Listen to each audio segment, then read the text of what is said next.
Welcome back everyone, and in today's episode, we're crossing the border from Kyrgyzstan to China. More specifically, we're taking the Irkeshtam Pass. We stayed the night in Sary-Tash in Kyrgyzstan, and we're heading towards Kashgar, China. The night before crossing, we decided to stay in Sary-Tash. Actually, we had originally planned an itinerary to stay in Osh, waking up early in the morning, taking the 4-hour drive to the Irkeshtam border. However, upon reading online that this was a very difficult border crossing, and it most likely would take the entire day, we decided to find some accommodation a bit closer to the Irkeshtam border. Therefore, we decided on Sary-Tash. On our way to Sary-Tash, looking for hotels, it seemed quite obvious why we chose Osh. Scrolling on booking.com with the location Sary-Tash, I can count the number of hotels on one hand. And actually, I shouldn't call them hotels because they were guest houses. You would book a room in someone's house. At first, we thought of staying in the roof tent. Rolling down the window, we immediately regretted it and started looking again on booking.com. We ended up booking a guest house and made our way there. Upon arrival in Sary-Tash, we made our way through the town and to the guest house. Knocking on the doors,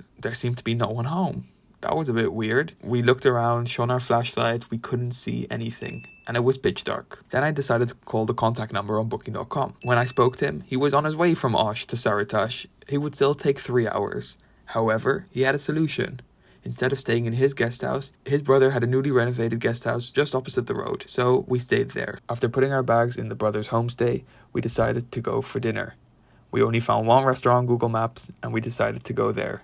It was full of men wearing guard uniforms, probably the guards that worked at the border posting that we were going to cross the next day, and we had some local food. It was amazing, we really enjoyed it, at least a nice warm bowl of soup, and we made our way back to the house to sleep. To make a long story short, this was one of the most uncomfortable nights in my life. It was ice cold, and there was no heating available. But luckily, since we didn't sleep much, we also woke up very early in the morning and wanted to leave. So we started driving towards the Irkeshtam border. The border crossing from Kyrgyzstan to China was a beautiful road. We took the Google road, which was really off-road. The new highway was not yet listed, and the car felt at home. You will see how the car likes off-road, much better than all the asphalt. Anyway, then when we reached the main road again, we saw probably for 20 kilometers trucks and trucks and trucks waiting to cross the border. It was an incredible sight, how much traffic and merchandise was being moved over this border. Also, the storage areas, the parking places for the Chinese cars going into the Stan countries. Thousands and thousands of cars were offloaded at the border to be further transported into the Stan countries. It was totally amazing, the amount of business going on there. Very, very impressive. You know, with all this travel, it's amazing how we started to like border crossings. All the uncertainty, great. It was always crazy that every border crossing was different. And that's why we even took a detour from Uzbekistan to Tajikistan and back to Uzbekistan in order to go to Kyrgyzstan. Crossing from Tajikistan to Kyrgyzstan is not possible at the moment due to border clashes. Then from Kyrgyzstan to China was supposed to be the most difficult, but actually amazingly easy border crossings. It only took 8 hours, the whole process. We heard a lot of stories, a lot of horror stories, but it was good. We had a fantastic guide. This is mandatory to cross into Xinjiang. I hope we pronounced this correctly. Xinjiang. We were lucky that the car inspection and the x-ray was done very quick. Everything was done within this 8 hours. Earlier, when we read about the border crossings, that was all before COVID, we saw complicated issues with x-rays, with checking your phone. We had nothing of that. It was really easy, although it took a bit of time because of the amount of paperwork. When we crossed, the border was only opened a few months after COVID. So we experienced a whole different environment than before COVID. Even we were lucky that we found out that our spare fuel had to be diesel. So it was diesel.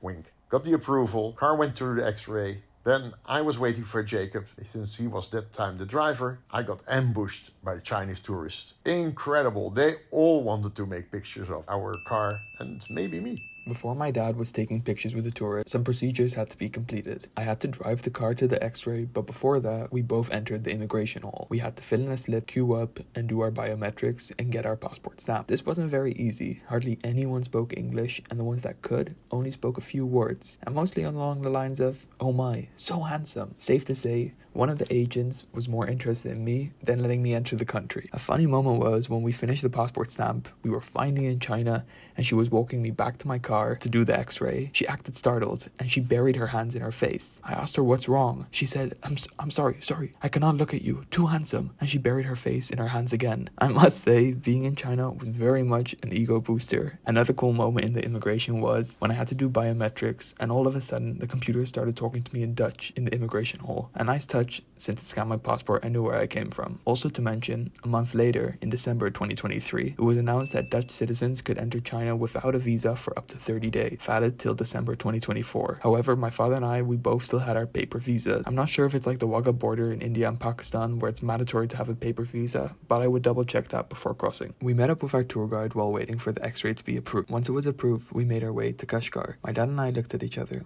That was easy, but no, when talking to the tour guide, we still had to go to another border crossing around 100 kilometers from our location. So we started driving there, and we could only drive 60 kilometers per hour on the road. We stopped along the way to take some drone videos and appreciate the scenery. In those approximate 100 kilometers, we got stopped a few times and handed a slip to get marked. Not sure what that was for. Once we got to the next post, we had to load all our luggage out and put it for the scanners. I think there was an issue with the system, as after an hour of waiting and our tour guide talking to the agents, we could go leave to get some lunch. Oh.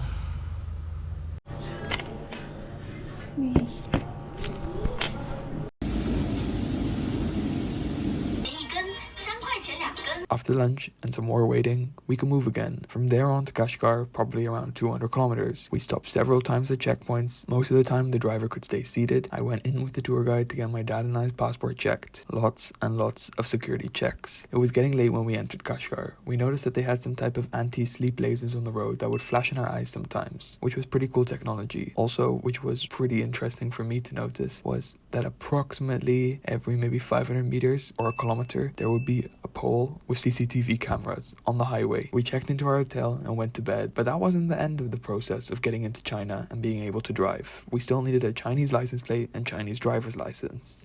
My dad will talk about that further. The next day, we had to go for the driver's license test, and we had to get a new car registration plate. How that was something else. We even had to use the original stamped chassis number in the car, where I had no idea where that was. I saw it in the front window, but that's not possible because you need a kind of transfer paper and you have to scratch it.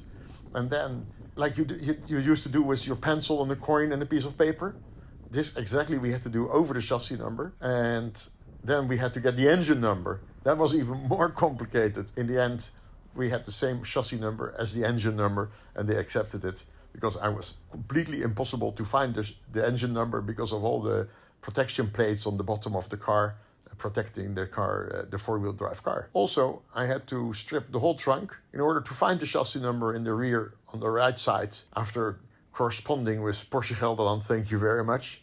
See the pictures.